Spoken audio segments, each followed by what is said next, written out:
turn the tide. Pleased to say we're joined now by Peter Pitts, former Food and Drug Administration Associate Commissioner and President and co-founder of the Centre of Medicine in the Public Interest. We're also joined by Donald Trump's former policy advisor, Joe Grogan, a member formerly of the White House Coronavirus Task Force. Gents, great to have you on the programme this morning. I suppose, Joe, we can start with you, given your role on the Coronavirus Task Force. What lessons can Joe Biden immediately learn from what went before? Well, there are probably too many to go through right now. I think the main thing that he's grappling with is how to sort out the distribution problems that have plagued the vaccine rollout since it was approved. So December, they were supposed to have 20 million people vaccinated. They didn't get close to that. They probably only got about 5 million shots in arms. Now they're cranking out about 850, 900,000 shots per day. So in 100 days, you're talking about close to 85, 90 million people just on pace with where the Trump administration left it. And the Biden administration's target is to get 100 million at the end of 100 days. I think that's doable now. Certainly getting 850, 900,000 over the period of daily for a few days is admirable, but keeping that pace up is going to be not impossible. It's going to be difficult. And then the bigger challenge is after the 100 million, how do you get the rest that you need? We get about 90 million inoculated every year for flu in this country, so that's not terribly abnormal, but getting to 150, 180, 220, that could be more difficult. Let's bring in Peter Pitts. And Peter, I think the one thing we can say with certainty is that we are going to see Washington, D.C. at the heart of the COVID-19 response in a way in which we didn't see under Donald Trump. Speak to us a little bit about that, because over the past few months, whenever I've been speaking to Trump supporters, Trump staffers about the COVID-19 response, their response was merely to say, look, it's up to the states, it's up to the governors. That's just a consequence of our system of federal government. Well, the key facilitator of velocity here is participation. That's why Joe Biden's first job has to be as convener-in-chief.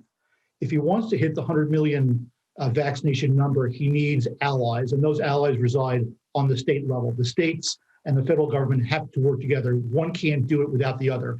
I think 100 million is a reach.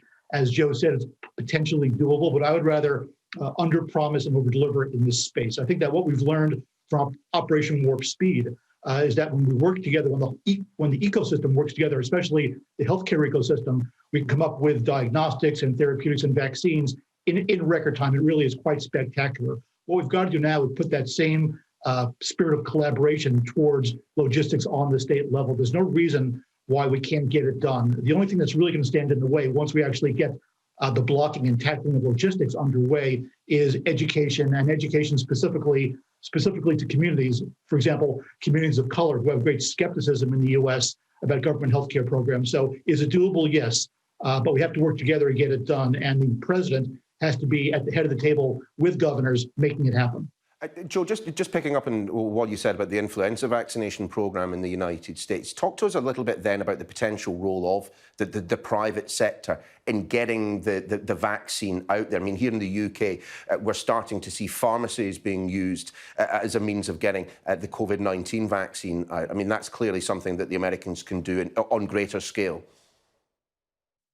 Yeah, no question. I mean, Peter hit a really good point about our healthcare ecosystem needing to be mobilized. I think that one of the key failings of the Trump administration was relying too much on a centralized government approach where there wasn't enough money necessarily for the states to do it. They were building a new computer system. It required all this central planning out of Washington, D.C., and we have a very strong private sector distribution network in this country. Our system is not perfect, but our private sector distribution system and our pharmacies is really fantastic at moving drugs around this country. And in many parts of the country, the pharmacist is your number one healthcare provider. And I think to Peter's point about vaccine hesitancy, people are more likely to go to their pharmacist and trust them for healthcare advice than they would be, say, for a bunch of people showing up from our National Guard or a military installation to set up a big tent and say, hey, trust us. Sorry, Joe, we're very, very short of time, in fact, so I just want to give a last word to Peter as well. We've got 30 seconds to go, Peter. Just in terms of the way in which this is, very obviously, in terms of the optics of how this is handled, this needs to stop being quite so political now, doesn't it? That's exactly right. I mean, a lot of the reality and a lot of the news coverage, not always the same thing, was Donald Trump against everybody else relative to COVID-19 issues. That's got to stop. We all have to start pulling in the same direction. When you have the convener in chief, that also means everybody's following the same lead relative to logistics and communities of color and communications. We only need to use ourselves as the fourth multiplier here to get the job done. Peter Pitts, Joe Grogan, we really appreciate you both getting out of your beds and talking to us this morning. Thanks very much indeed. Good morning.